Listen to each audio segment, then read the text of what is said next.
Un appel, celui lancé par le président de la République à ses homologues africains pour faire de l'industrie et l'industrialisation une priorité des priorités afin d'atteindre les objectifs de l'agenda 2063. Et c'était lors du sommet africain sur l'industrialisation. Des inaugurations, celle des 3 écoles, des 3 établissements scolaires.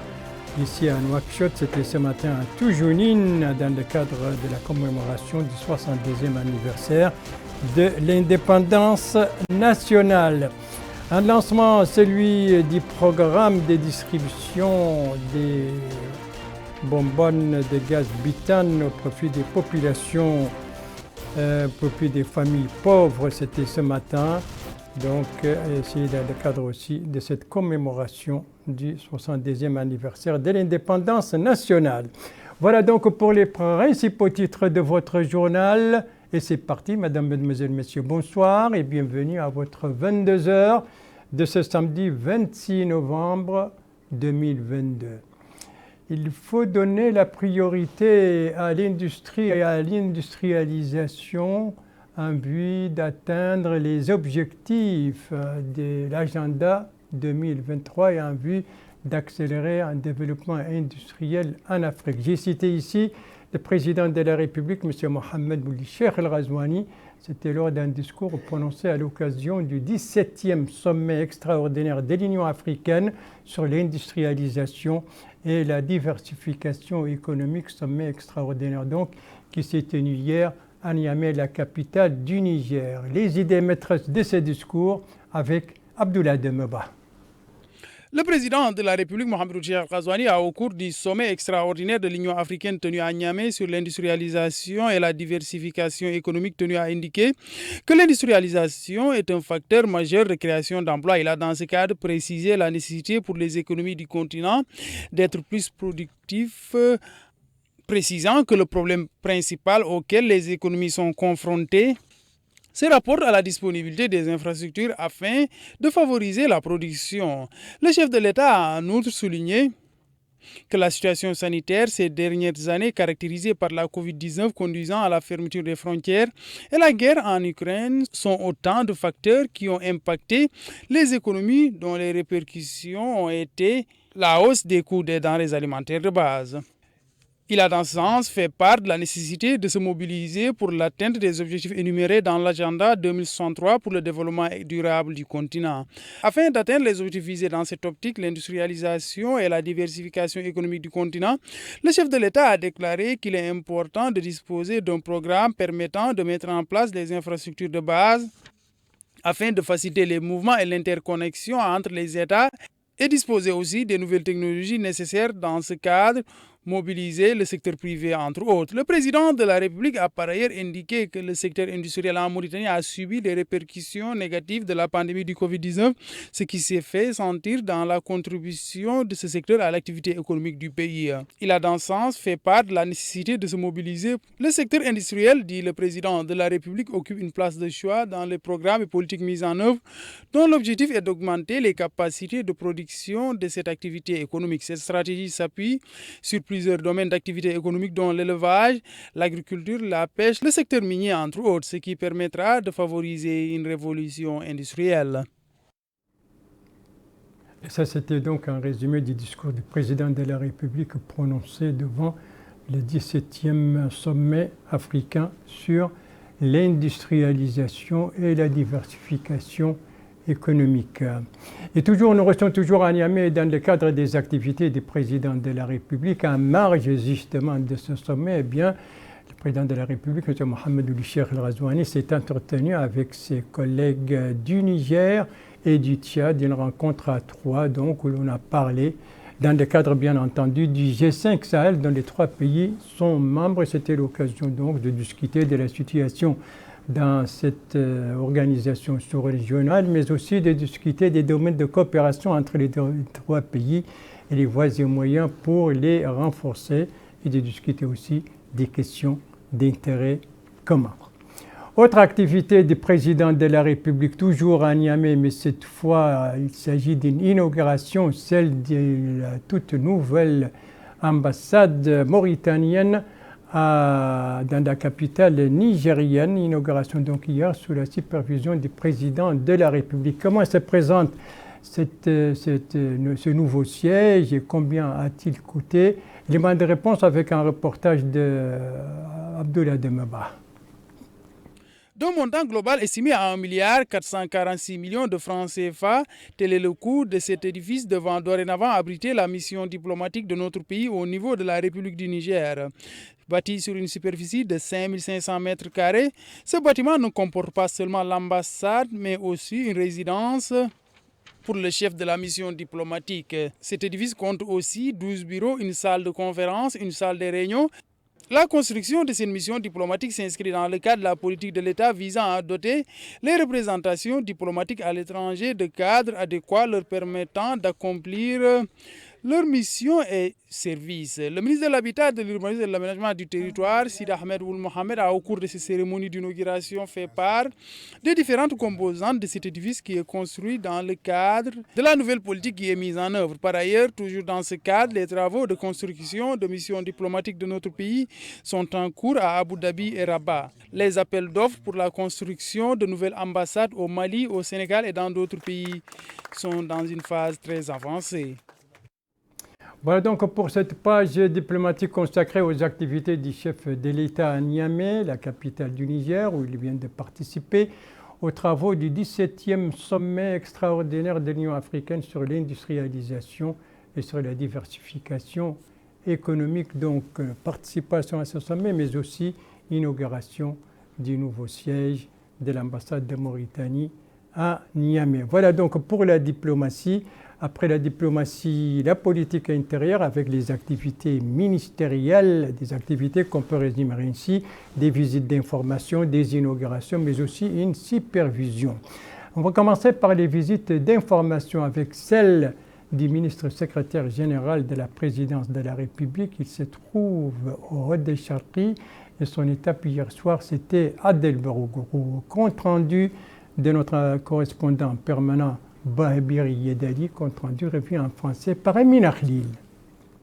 Poursuivant sa tournée dans les Muqata'a de la wilaya du Haut al-Sharqi, le ministre secrétaire général de la présidence de la République, M. Moulay Ould Mohamed Raqlaf, a visité la Muqata'a de Ad el-Bagro, 5e étape de sa visite de terrain qu'il a entamée avec une série de réunions inclusives et exhaustives. À cette occasion, le ministre a noté le niveau de participation qui reflète l'ampleur de l'attachement de la population aux politiques de développement menées par le président de la République, M. Mohamed Ould Cheikh Al-Ghazouani. Il a indiqué que la position stratégique, la densité démographique et les importantes potentialités économiques ont valu à la ville de Ad el-Bagro la décision historique en vertu de laquelle elle est passée d'arrondissement administratif à Muqata'a.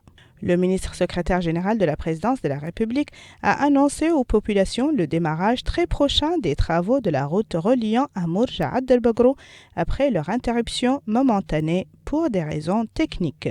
Il a appelé les citoyens à s'orienter vers l'éducation et à tirer profit de l'école républicaine, rappelant l'importance de cette région frontalière qui jouit d'importantes ressources économiques en plus de son caractère commercial. Il a ajouté que le pays est à la veille d'élections pour lesquelles toutes les conditions sont réunies pour assurer leur transparence et a appelé chacun à renoncer aux divergences et à la division et à diffuser la culture de fraternité et de cohésion sociale. Pour sa part, le Wali Moussaï du Haut al-Sharqi, M. Haddamin Mahfouz Bou, a exprimé ses remerciements aux populations de la Muqata'a pour leur affluence massive et l'expression explicite de tous leurs besoins. À son tour, le maire de la commune de Ad el-Bagro, M. Sidi Mokhtar Ould Haïd, a exprimé la satisfaction des habitants pour toutes les étapes importantes qui ont été franchies sous l'ère du président de la République, M. Mohamed Ould Cheikh Al-Ghazouani, en un temps record, y compris l'approbation de la Muqata'a de Ad el-Bagro. Quant aux interventions des participants, elles ont porté sur des problèmes principaux liés à l'approvisionnement en eau potable, aux services de santé, à l'éducation et aux documents d'état civil. Revenant sur ces interventions, le ministre secrétaire général de la présidence de la République a précisé que les vrais ennemis de la nation sont la pauvreté, l'ignorance et la maladie. Il a affirmé que pour les vaincre, il faut se prémunir de volonté et travailler d'arrache-pied pour en venir à bout dans un esprit de fraternité, de paix et de cohésion sociale. Et ça, c'était donc à Adel Begrou, 5e étape de la tournée d'information au Charqi du ministre secrétaire général de la présidence de la République. Une tournée destinée à s'informer sur la situation des populations, mais aussi de les informer des projets réalisés ou en cours de réalisation. Autre visite ministérielle, toujours au Hod El Gharbi, cette fois celle du ministre des Pêches et de l'économie maritime. Hier soir, il était dans la zone de Mahmoudia et dans la matinée, il était à Nema. Sur ces différentes activités du ministre des Pêches et de l'économie maritime, un reportage de notre correspondant permanent là-bas, Elvar El-Sheibani, compte rendu revu en français par Melika Nakli. Dans la ville de Nema, le ministre des Pêches et de l'économie maritime, en présence des autorités administratives et sécuritaires, visitait un point de vente de poissons à des prix subventionnés aux populations défavorisées de la ville. Le nombre de magasins ouverts au niveau de la capitale régionale du Hod el-Charqi sont environ de 20. Ces différents points de vente vendent plus de 1900 kg de poissons par jour, répartis entre les petits poissons et ceux de grande qualité. Le ministre des Pêches et de l'économie maritime a également effectué une visite au magasin de la Société nationale de distribution de poissons au niveau local.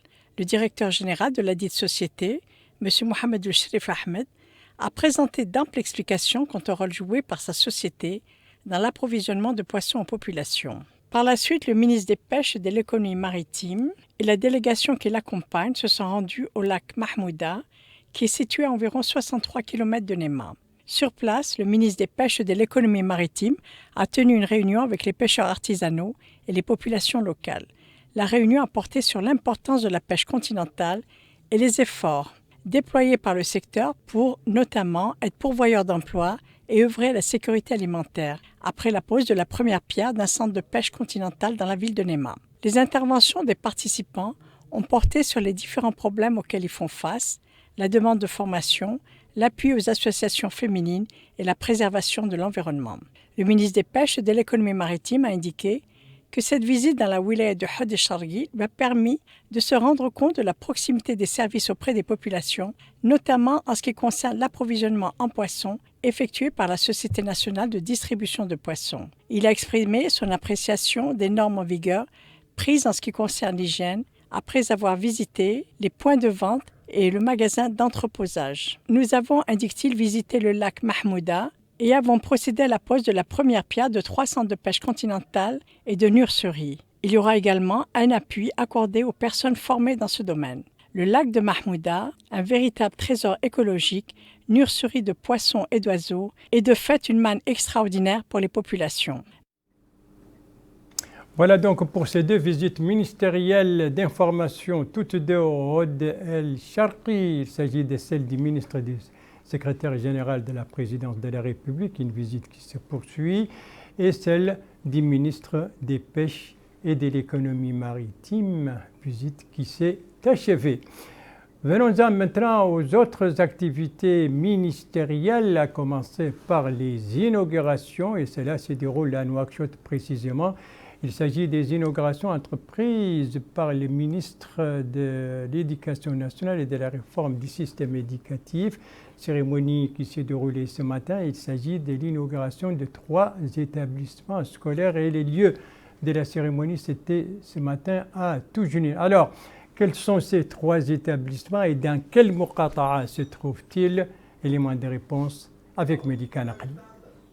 Le collège de Toujounine 4, situé dans la wilaya de Nouakchott Nord, et le lycée de Riyad numéro 5, relevant de la wilaya de Nouakchott Sud, et le lycée d'excellence numéro 1 d'Uqsa, situé dans la wilaya de Nouakchott Ouest, ont été réhabilités et inaugurés par la région de Nouakchott. À cette cérémonie, présidée par le ministre de l'Éducation nationale et de la réforme du système éducatif, était également présent le ministre de la Transition numérique, de l'Innovation et de la modernisation de l'administration, et bien entendu la présidente de la région de Nouakchott, en plus des autorités administratives et sécuritaires de la wilaya de Nouakchott Nord. La cérémonie de coupure du ruban symbolique dénote de l'intérêt accordé par les pouvoirs publics aux établissements d'enseignement public. Dans son allocution, le ministre de l'Éducation nationale et de la réforme du système éducatif, M. Brahim Val Mohamed Amin, a remercié la région de Nouakchott d'avoir suivi le rythme des efforts du gouvernement pour faire avancer le secteur de l'éducation, indiquant que la région tenait à ce que les établissements d'enseignement soient au niveau requis et au rythme de développement scientifique, conformément aux directives du président de la République, M. Mohamed Ould-Cheikh El Ghazouani, qui vise à promouvoir et à développer ce secteur vital. Il a fait part de la joie de l'État de voir se réaliser l'école républicaine car elle est devenue une réalité vivante et les établissements éducatifs sont devenus un espace approprié pour l'acquisition du savoir et des connaissances. Pour sa part, la présidente de la région de Nouakchott, Mme Fatimata Abdelmalek, elle a expliqué que le choix de ces établissements s'est fait en concertation avec le département de tutelle,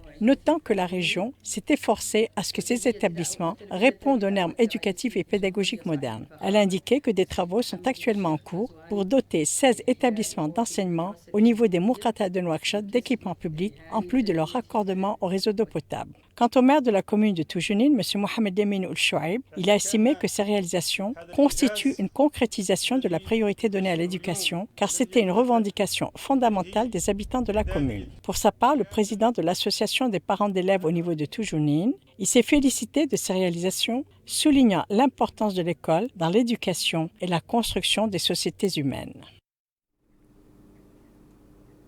3 établissements scolaires donc entièrement rénovés par le Conseil régional de Nouakchott et inaugurés ce matin, un à Toujounine, un à Oksar et un à Riyad. Voilà donc pour les inaugurations. La 4e activité ministérielle entre également dans le cadre de cette célébration, de la célébration du 70e anniversaire de l'indépendance nationale, tout comme d'ailleurs les 3 inaugurations dont on vient de parler. Et cette activité, 4e activité ministérielle, il s'agit du lancement du programme de distribution de bonbonnes de gaz butane, donc au profit des familles pauvres. Et le coup d'envoi de ce programme, c'était ce matin, précisément à Elmina, dans Nouakchott Sud. Et c'était sous la supervision du ministre du Pétrole, des Mines et de l'Énergie et bien entendu du délégué général d'État Azor. Compte rendu, Abdoulaye Demeba. Ce programme de distribution de 19 590 bonbonnes de gaz est destiné aux familles démunies résidant à l'intérieur du pays. Cette intervention est l'œuvre de la Délégation générale à la solidarité nationale et à la lutte contre l'exclusion Tazour. Destinées à 19 590 familles, ces bonbonnes de gaz vont être livrées par la société Rimgaz pour un coût global de 32 700 000 émerus. Les bénéficiaires ont été triés sur la base du registre social de la délégation. Chaque famille devrait recevoir une bonbonne de gaz de 6 kg.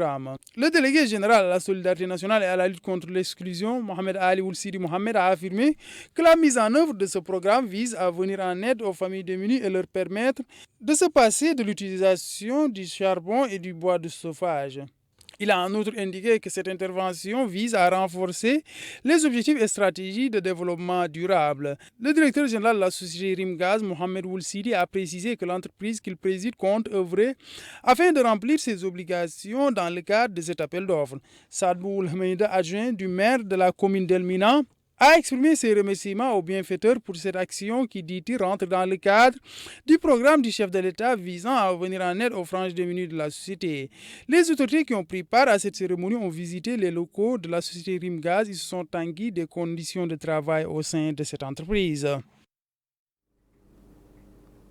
Des bonbonnes de gaz donc pour profit des populations, des familles les plus pauvres à travers le pays. C'est ce que prévoit ce programme de distribution qui a été lancé aujourd'hui dans le cadre de la commémoration du 70e anniversaire de l'indépendance nationale. Merci de suivre le JTF de Mauritania, la suite du journal avec une page sportive que nous commençons par la 5e édition, par donc l'édition, la 7e édition plutôt, de la Coupe du Président de la République des Jeux d'Awam, communément appelée SRAND. Eh bien, cette édition qui vient de se tenir à Nouakchott, organisée par le Conseil régional de Nouakchott, en partenariat avec la Fédération mauritanienne des Jeux de Awam. Clôture donc hier soir. sous la supervision du ministre de la Culture, de la Jeunesse, des Sports et des Relations avec le Parlement. Des prix ont été également distribués. Alors, qui a reçu quoi? Élément de réponse avec Amina Khalil. Voici les prix de la Coupe du Président de la République du jeu traditionnel de Dhamet, organisé par le Conseil régional de Nouakchott en collaboration avec la Fédération mauritanienne de Dhamet et visant à faire connaître et préserver ce jeu traditionnel. Lors de son mot par la circonstance, la présidente du Conseil régional de Nouakchott, Mme Fatima Toumt Abdelmalek, a indiqué que le présent événement s'inscrit dans le cadre de la politique de la région de Nouakchott visant la promotion et la préservation du patrimoine culturel national menacé de disparition dans un contexte marqué par la mondialisation et la multitude des sources de distraction, favorisant la globalisation et la disparition des spécificités sociales. Le jeu traditionnel de Dhamet est, précise-t-elle, un bel exercice mental d'élite qui ne doit pas tomber dans l'oubli. À cet effet, le Conseil régional de Nouakchott a, poursuit-elle, signé un accord avec la Fédération nationale de Dhamet visant la préservation et la promotion du jeu ainsi que son inscription à l'UNESCO comme patrimoine culturel national. Un jeu traditionnel visant à développer les capacités logiques et mentales qui, selon le président de la Fédération mauritanienne de Dhamet, a toujours été appuyé par le ministère de la Culture, de la Jeunesse, des Sports et des relations avec le Parlement. L'occasion pour lui d'exprimer ses remerciements au département représenté par son ministre. Quant au vainqueur du tournoi, il s'est dit agréablement surpris de sa victoire et qu'il s'en réjouit énormément, surtout face à des adversaires de haut niveau. Il est à noter que le jeu traditionnel de Dhamet est l'un des passe-temps traditionnels mauritaniens que les autorités compétentes comptent développer et préserver pour le bien des générations à venir. Et ça, c'était la cérémonie de clôture donc, de cette 7e édition de la Coupe du Président de la République du jeu de Dhamet, autrement dit SRAND. Et c'était hier soir donc sous la supervision du ministre de la Culture, de la Jeunesse, des Sports et des Relations avec le Parlement. Autre clôture dans cette page sportive, cette fois c'est celle de la 19e édition du championnat militaire qui vient de se dérouler à Nouakchott, clôture hier soir, précisément au stade olympique, donc ici à Nouakchott, compte rendu Melika Nakli. La promotion et la pratique du sport répond à l'adage « un esprit sain dans un corps sain ». La pratique du sport renforce la cohésion et l'unité au sein de l'armée. À cet effet, l'état-major des armées a organisé une cérémonie à l'occasion de la clôture du championnat qui a débuté il y a plus de 2 semaines et qui a été présidée par le général Mohamed El Mokhtar Menni, chef d'état-major de l'armée de terre, en présence du colonel Brahim Mouloud, directeur des sports au niveau de l'état-major des armées, et ce, en plus d'un certain nombre de hauts gradés et de nombreuses personnalités. De magnifiques sauts de parachute sur la pelouse du stade olympique, effectués par les forces spéciales, ont enflammé les spectateurs dans les tribunes.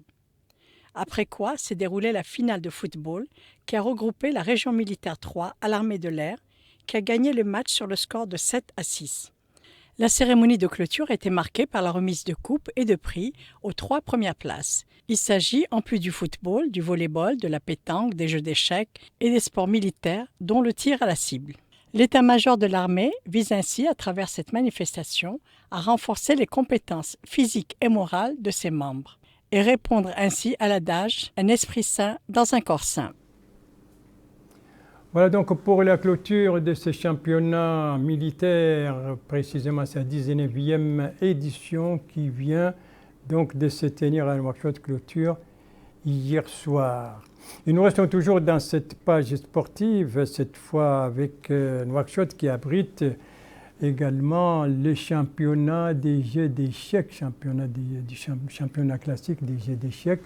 C'était au siège de la fédération donc des jeux d'échecs coup d'envoi ce matin, et championnat organisé par cette fédération en collaboration avec le comité olympique national, et c'était sous la supervision du directeur général des sports de compétition au ministère de la Culture, de la Jeunesse et des Sports. L'occasion pour lui de réaffirmer le soutien de son ministère à ce jeu classique et culturel. Quant au président de la Fédération mauritanienne des jeux d'échecs, eh bien, il a parlé des efforts entrepris pour développer ce jeu. Et enfin, la présidente, la vice-présidente du comité olympique national a exprimé des félicitations. Je suis très contente de voir tous ces sportifs, l'engouement qu'ils ont pour ce sport-là, que je découvre avec beaucoup de satisfaction. J'ai vu votre participation durant ces Jeux portes ouvertes qui a vraiment rehaussé le niveau de nos journées.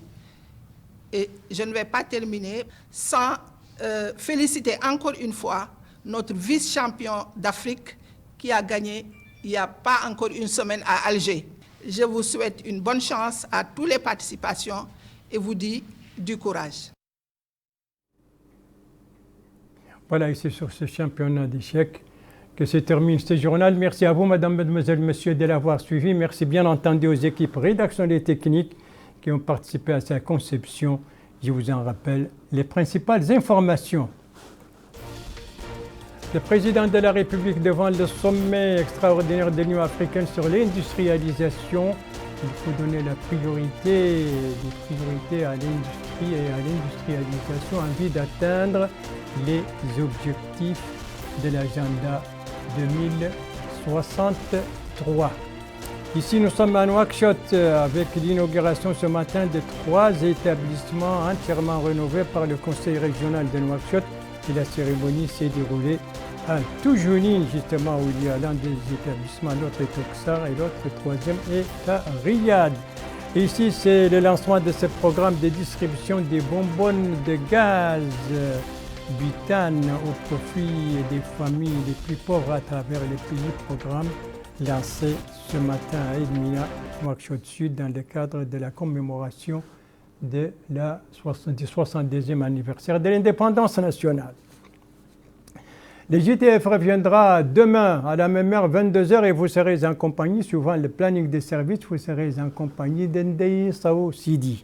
Quant à moi, il ne me reste plus qu'à vous souhaiter une très très bonne fin de soirée, une très très bonne fin de semaine, et à vous donner rendez-vous, Inch'Allah, vendredi prochain à la même heure, 22h. Bonsoir.